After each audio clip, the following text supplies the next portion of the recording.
Well, good morning. Get yourself a cup of coffee. I'm getting ready to eat breakfast. It's 10:30. Just before Thanksgiving Day. I just got out of the tree stand. Cold, cold, cold out there this morning.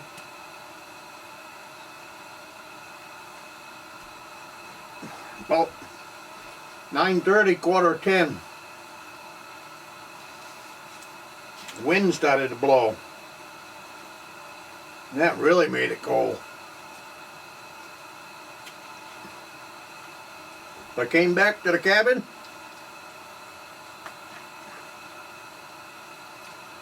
Cooked some eggs. Made a ham sandwich. Having some coffee.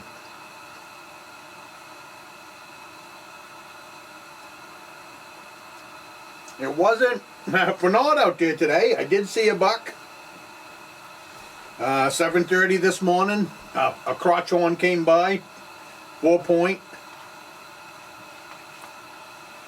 I let him go on by because I know he's got some bigger relatives.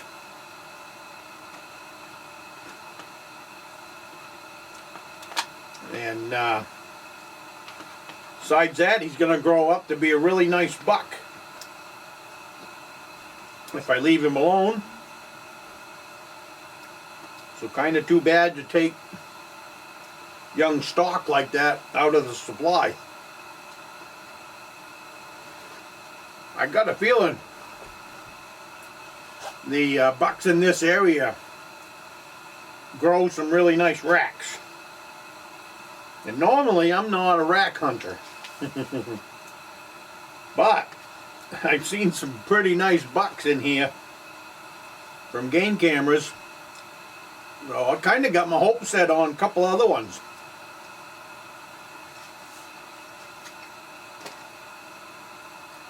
And besides that, I've still got 2 more weeks of hunting.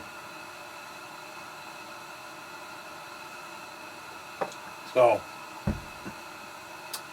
the odds are still in my favor.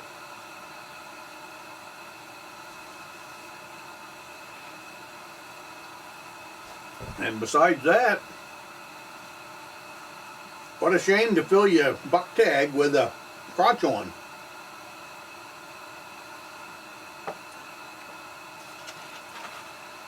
I think what I'm going to do, I keep debating on how to fill the doe tag or not.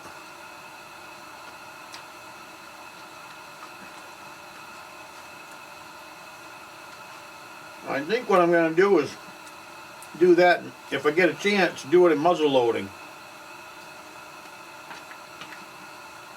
season. Just because I'm having a lot of fun out here anyways. I mean, I'm getting to use the new cabin. I'm getting to spend some time back here in the woods. And what a beautiful time to be in the woods. With this Beaver Creek, the Canadian geese are in here all the time. They come in just before dark, and in the morning time, they're down there in the stream, sleeping in, I guess. I would imagine feeding, because then about 8:30 they start to make a lot of racket, and then that's when they start flying. And the background, it's like music to me, you know. You got all them Canadian geese in the background, playing in the stream. And to me, that's all good. That's all good for deer hunting. Because if the woods sound normal, then the deer will probably think it's normal. You know, like after you've sat in a tree stand, and then after you've been there for 20 minutes, a half hour, an hour, the woods start to come alive. The squirrels roaming around, The woodpeckers are roaming around, beating on the trees. And just everyday life in the woods is doing what it always does. So you become a part of what's going on. And I've always felt that that was pretty good for the deer and good for the deer hunter. So having the background noise of the Canadian geese, it's just part of this area, so everything's normal.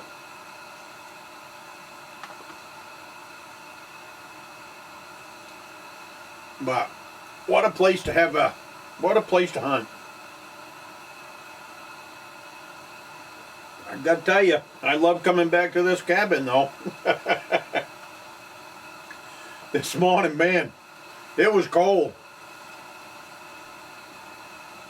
And then when that wind started to blow, oh my goodness. I'm still cold.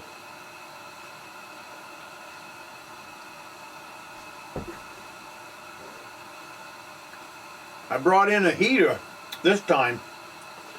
I got the wood stove, but I'm really trying something new here, so I'm hunting pretty close to the cabin. So I don't want to create wood smoke. So I haven't been using the wood stove.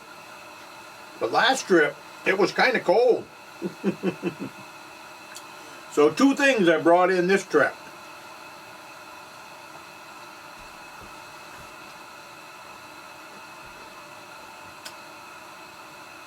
Last trip, I slept on a board.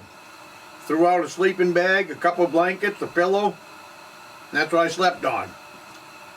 The first night really wasn't that great. The second night I must have been tired because at least I slept. And I went home over the weekend. I went home Saturday night because you can't hunt Sunday. So Sunday we were on a mission. And that was to get a mattress. So we picked up a mattress at the store.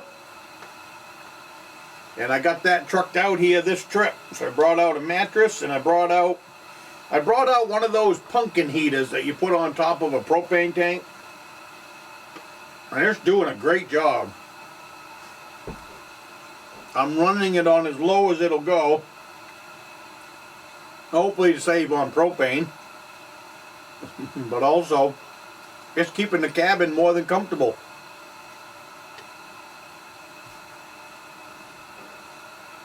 I don't sleep with it on, but this morning I got up, put the coffee on the Coleman stove, got that perking away.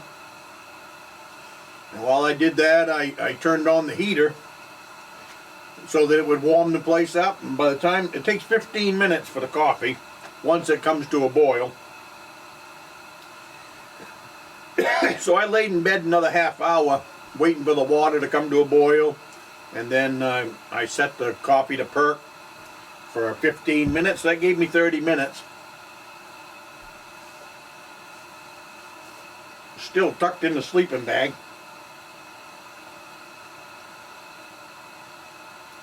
And by the time I got up, the cabin was nice and toasty. The coffee was all perked. So I enjoyed a cup of coffee, fixed a couple thermoses to take out in the tree stand. And then I was out in the tree stand at 5 a.m.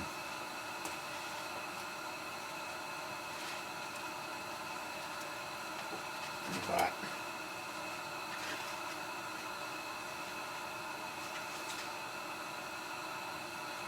I'm looking forward to next fall. Whoop. Almost lost that piece of egg.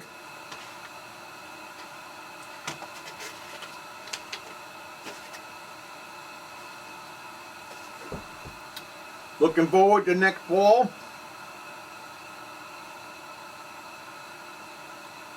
Because I will have the bigger tree stand built. And on Youth Day, I'm going to bring my grandson out here. And we're going to climb up in that pipe staging tree stand, and we're going to spend the day waiting on a deer. Now, when I was 10 years old, started out, my father gave me a .22 Magnum for deer hunting. But I don't know if I'm going to do that with my grandsons. I think maybe something just a little bit bigger than a .22 Magnum. Do a better job. But I don't want to give them... I've got a 30-06 single shot. But I think that's too big for him to start out with.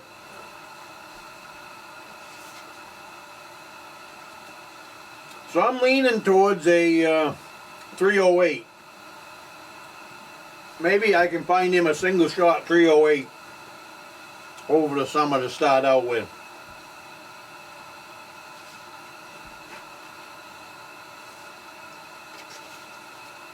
I do have a 223.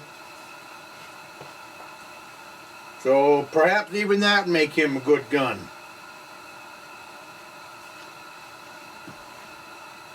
To start out with. I want something that will do the job but not knock the snot out of him.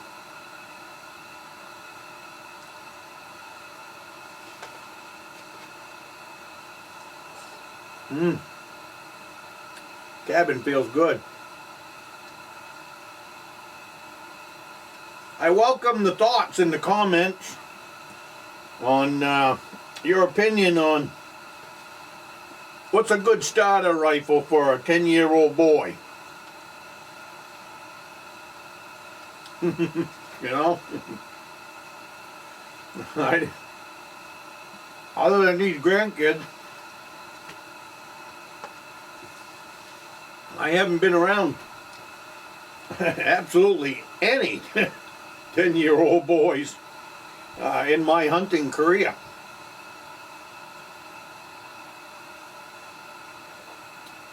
So that's where we're at, trying to figure out what make a good rifle. Like I said, I'm leaning towards the 223 and the 308. I know 30-30. That's not a big kicking gun either. But I don't particularly like the 30-30. Not anything against the cartridge or the gun. It's just I reload everything that I shoot, and I have problems reloading 30-30. It's not reloading, it's the problem. It's the casing wears out. The brass casing wears out faster than other rounds. So that's why I'm probably going to try to stay away from the 30-30. And that's kind of why I'm leaning towards the 308. That's another, as long as I would love to find something in a single shot.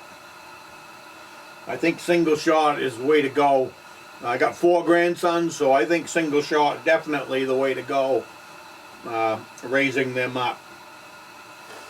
I want them to be like Papa, get their deer in one shot.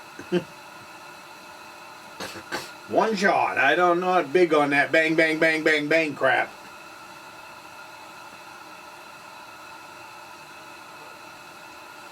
And I want to say happy Thanksgiving to each and every one of you. This video will probably come out after Thanksgiving.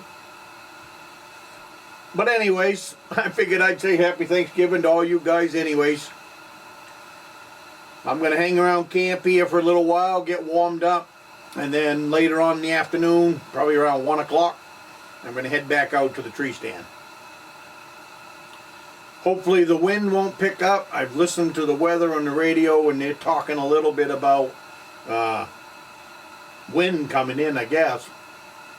This morning was a little windy. I see right now she's backed off again, so hopefully it'll stay that way. I'll see you next week.